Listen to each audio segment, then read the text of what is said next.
taliyaasha ciidamada Soomaaliya gaar ahaan taliyaha ciidanka booliska asluubta iyo militariga iyo wasiir dowlaha wasaaradda gaashaandhigga xukuumadda federaalka Soomaaliya ayaa maanta si wada jir ah u dhagax dhigay xarunta ciidanka booliska Galmudug oo laga dhisayo dhanka waqooyi ee magaalada Cadaado. Munaasabadda dhagax dhigga ayaa waxaa ku sugnaa taliyaal kala duwan oo ka tirsan laamaha booliska Galmudug iyo gudoomiye ku-xigeenka degmada Cadaado Nuur Yarow Xayle. Taliyaha ciidanka booliska Soomaaliyeed Bashiir Cabdi Maxamed Ameerika ayaa sheegay in xaruntan maanta la dhagax dhigay ay tahay xarunta ugu weyn ee ka howlgalayaan booliska Galmudug. waxaan aad u faraxsanahay maanta inaanu dhagax dhigno qaybta guud ee taliska ciidanka booliska Soomaaliyeed ee Galmudug. waxaan filayaa Ilaahay dir baraali ka noqdo inay tahay qaybtii ugu wanaagsanayd oo ugu quruxda badnayd ka soo bixi doonto maadaama walkaan wax ka dhaxdhigaan ay kamid ahaayeen wasiir dowlaheeni wasaaradda gaashaandhigga taliyaha xoogga dalka Soomaaliya taliyaha ciidanka asluubta Soomaaliya iyo taliyaha ciidanka booliska waxaan u maleynayaa in noqonayo qayb qaali ah oo weyn oo ciidanka booliska Soomaaliyeed hawlahan wax ka qabata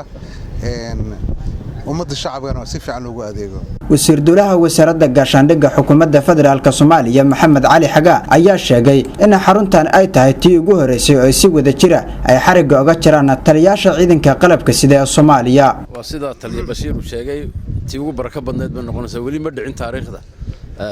inta ciidanka taliyaasha ciidanka oo dhan oo hal meel dhagax wada dhiga.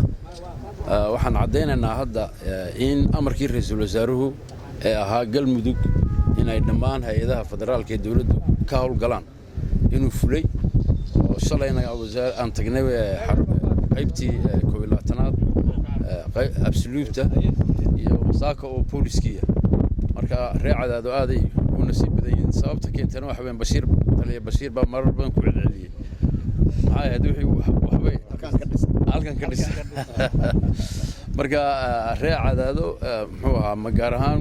ama guud ahaan gobolka Galguduud runtii